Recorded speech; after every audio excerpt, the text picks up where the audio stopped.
हरे कृष्णा, राधे राधे। आप सबका वेलकम है वृंदावन सखी में। तो फ्रेंड्स, जैसे कि आप लोग जानते हैं कि बासोड़ा, होली के बाद बासोड़ा पूजा जाता है।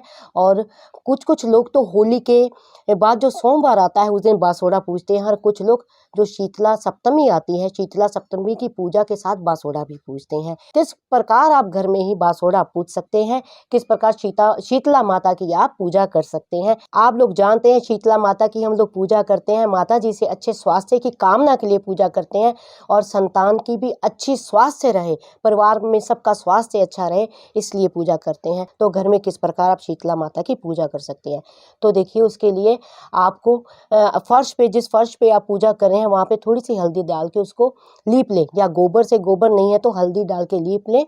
और फिर एक ले लकड़ी की चौकी, आपने इस तरह माता जी को आपने आसन देना है, इस तरह से आसन देना है। लाल रंग का पुष्प भी चढ़ाना है। हम कलावा चढ़ा रहे हैं माता जी को वस्त्र स्वरूपी, और इस प्रकार आप चारों तरफ भी पुष्प रख सकते हैं।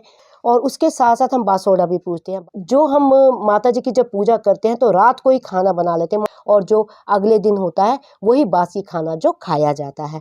तो इस तरह से आप जानते हैं होली पे हमने इस तरह से ये गोबर के बनाए होते हैं, माला बनाते हैं।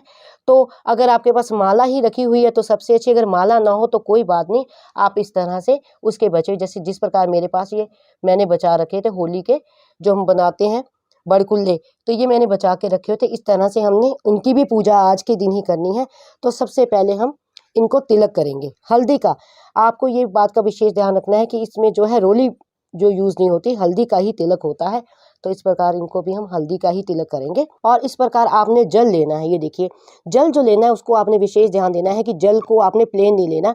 इसमें आपने, आप देख रहे हैं ना, ये देखिए, इसमें या तो आपने देसी घी डालना है, या आपने मक्खन डालना है, या आपने इसमें इस तरह से मलाई का 1 चम्मच डाल दीजिए। खाली प्लेन जल नहीं लेते हैं। और इस तरह से इसको हम, ये गोबर को इस तरह से छींटे देते हैं। इस तरह से ये हमने, आप देख रहे हैं सारा सामान हमने इस तरह से ये लोइयाँ बनाई हुई हैं आटे की। ये बिना नमक की लोइयाँ होती हैं। इस तरह से हम पहले ये चढ़ाएंगे। एक कभी भी नहीं चढ़ाते हैं, हमेशा 2 चढ़ाते हैं। तो देखिए इस तरह से हम ये 2, ये 5 मैंने बनाई है। आप 7 बना सकते हैं, 11 बना सकते हैं, लेकिन इस बात का विशेष ध्यान रखें, एक कभी नहीं चढ़ाई जाती, हमेशा 2-2 की रेशो में। अगर आपने 5 बनाई है तो 2 पहले, फिर 3 जो है बाद में। इस तरह से आपने चढ़ानी है। फिर हमने जो शीतला माता जी को विराजमान किया है, शीतला माता जी को भोग बनाएंगे, देंगे। देखिए इस तरह से जो रात्रि को भोग बनाया जाता है, ठंडा भोग ही माता जी को चढ़ाया जाता है, क्योंकि जो शीतला माता होती हैं आप लोग जानते हैं, इनको ठंडक अति प्रिय है। तो इस तरह से देखिए भोग में हमने, ये देखिए सब्जी, ये पूड़ी, और ये देखिए ये गुड़ के आटे के मीठे, इसको कहीं किसी किसी जगह गलोले कहा जाता है, कहीं गुलिया कहा जाता है। अपने अपने प्रांत की अपनी अपनी लैंग्वेज है। तो इस तरह से माता जी के आगे हम चढ़ाएंगे। और दक्षिणा स्वरूपी दक्षिणा भी चढ़ाएंगे माता जी को। इस प्रकार से दक्षिणा भी हम चढ़ाएंगे।